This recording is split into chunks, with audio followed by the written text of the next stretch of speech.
এই ভিডিওর কথাগুলো একটু মনোযোগ দিয়ে শুনে যান, এত পরিমাণে ভালো লাগবে কথাগুলো। ভিডিওটা না দেখলে আর কথাগুলো না শুনলে আপনি বুঝতে পারবেন না। আল্লাহু আকবার।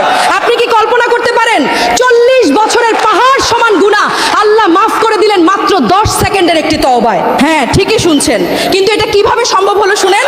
হযরত মুসা আলাইহিস সালামের আমলে অনেক দিন যাবত বৃষ্টি হয় না, ভয়াবহ খরা, আকাশ থেকে এক ফোঁটা পানিও পড়ছে না, মাটি ফেটে চৌচির, মানুষ পশু পাখি গরমে ছটফট করছে। মানুষের কান্নার হাহাকার দেখে হযরত মুসা আলাইহি তার উম্মতদের নিয়ে খোলা মাঠে সালাতুল ইস্তিসকা বা বৃষ্টির নামাজের জন্য দাঁড়ালেন। সবাই ভাবছে আল্লাহর নবী হাত তুলেছেন, এখনই অঝোর ধারায় বৃষ্টি নামবে, কিন্তু হলো তার উল্টোটা।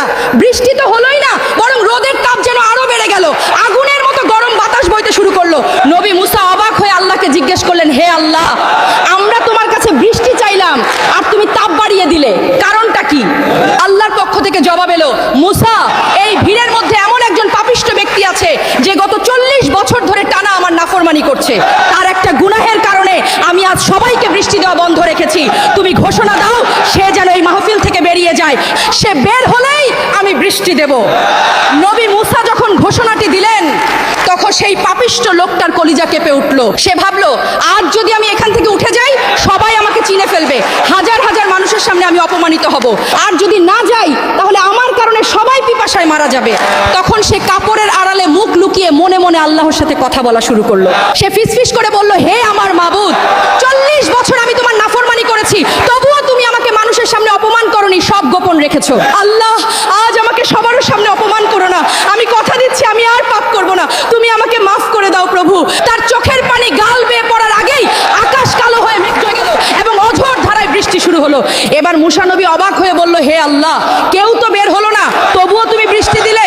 আল্লাহ উত্তর দিলেন, হে মুসা, যার পাপের কারণে বৃষ্টি আটকে রেখেছিলাম, এখন তার তওবার খাতিরেই আমি রহমতের বৃষ্টি নামিয়ে দিলাম। মুসা নবী জানতে চাইলেন, আল্লাহ, কে সেই ব্যক্তি, তাকে একটু দেখতে চাই।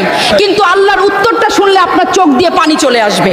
আল্লাহ বললেন, মুসা, সে যখন আমার নাফরমান ছিল তখনই আমি তার নাম প্রকাশ করিনি, আর এখন সে আমার বন্ধু হয়ে গেছে, আমি কেমন করে তাকে অপমানিত করব? আমার বান্দার আর আমার গোপন কথা গোপনই থাকতে দাও। তাই প্রিয় ভাই ও বোন, আপনি কি ভাবছেন আপনার গুনাহ অনেক বেশি, আল্লাহ আপনাকে মাফ করবেন না? দেখুন, 40 বছরের গুনাহগারকে যদি আল্লাহ এক মুহূর্তের অনুশোচনায় মাফ করতে পারেন, তবে আপনাকে কেন নয়? আল্লাহ আপনার তওবার অপেক্ষায় আছেন। আসুন না আজই মন থেকে একবার বলি আস্তাগফিরুল্লাহ। ভিডিওটি শেয়ার করে অন্তত একজনকে তওবা করার সুযোগ করে দিন। আল্লাহ আমাদের সবাইকে মাফ করুন। আমিন।